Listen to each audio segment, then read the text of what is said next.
Hello, hello, my beautiful sacred masculines. Thank you so much for being here. I'm in Athens, Greece right now. I just arrived last night, and today is day one. I took advantage and went to the National Archaeological Museum and spent quite a few hours there roaming around, looking at a bunch of different artifacts and statues and pottery and jewelry and just really amazing things from our past and from our history. And it's really been quite thought-provoking and eye-opening, and just really mind-boggling, mind-expanding. It's really got me contemplating a lot of different things. And one of the things that was really standing out to me, and I just wanted to bring it into conversation because I'm curious. And I apologize for my background. I know it's going to be a little strange while I'm out traveling. I'm just going to have to do the best that I can. Not as attractive as usual, but that's okay. Where was I? One of the things that really has me contemplating and curious, and I really want to get your thoughts on this, and all the statues, the male statues that I saw of different gods and different just people of society, they were all uncircumcised, not circumcised. I don't know if that uncircumcised, is that the terminology? Not circumcised. A lot of not circumcised penises, and this had me really contemplating that practice. And how interesting that practice is, really, and I guess a bit disturbing, when I think about it, because basically what it comes down to is genital mutilation that we've just accepted as the norm somehow. I don't know how this practice came about, or why. I mean, I've heard there's like cleanliness factors, but I find that very strange, because I don't believe any of our parts are accidental. I don't think that any of us doesn't belong. I think there's absolute perfection in how we're created, and cutting parts of ourselves or removing parts of ourselves for cleanliness or for other purposes, I just feel is very interesting. I'm just going to say it that way, interesting. I know myself personally, if parts of me were cut off at birth or shortly thereafter, I think that would feel a little upsetting to say the least.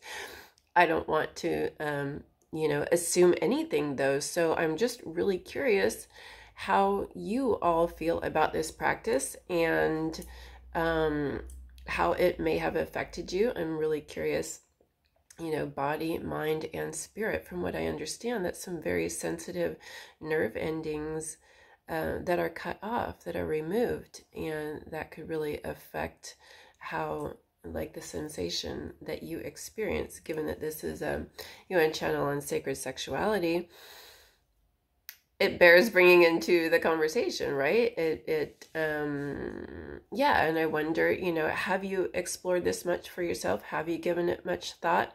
Or you just accepted that's just kind of how it is? Are you happy with it? Are you glad that it happened? Are you upset that you didn't get to make that decision for yourself? Because that usually is something that happens before an age of consent, right? So the parents make that decision based on their own personal beliefs or understandings or what have you, and then impose that on the child. So yeah, have you given it any thought? What do you feel about it? Do you feel it's affected you in any way? I'm really curious about the spiritual aspects of this. Has it affected you, or do you feel like there's any spiritual implications to this? And I don't know what those would be, but given that spirituality is just such a huge part of my life, I'm always curious about that aspect of things.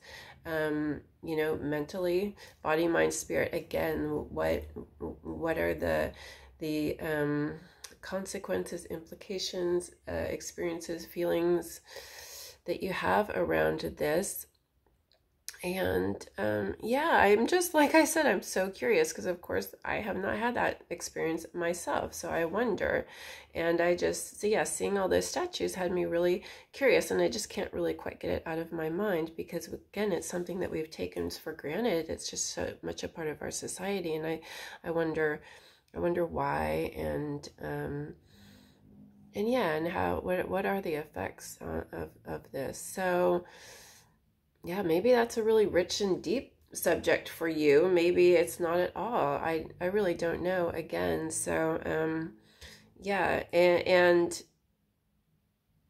did you do this for your own child? You know, if you're a father, did you have your child circumcised, and what was the reasoning behind that? I'm curious. So again, these beliefs and these understandings, you know, get passed down generation to generation, of course. So if it's something that you experienced yourself and just took as like, yeah, this is a good idea, let's go ahead and do that. I'm curious, like, what was the reasoning that you had, you know, and was that understandings that you came to on your own, or was it something that got passed down from family, from society, from doctors telling you that this was the best thing, you know, or was it really based on your own understanding and your own, you know, firm belief in that this is the best thing? And I'm curious why. So yeah, I don't know where else to go with that, but just so curious. I like I said, I can't get it out of my mind. And wonder what are the implications, what are the repercussions of a you know, a removal such as that, removing part of one's self, you know, or having a part of one's self removed without consent usually. So curious.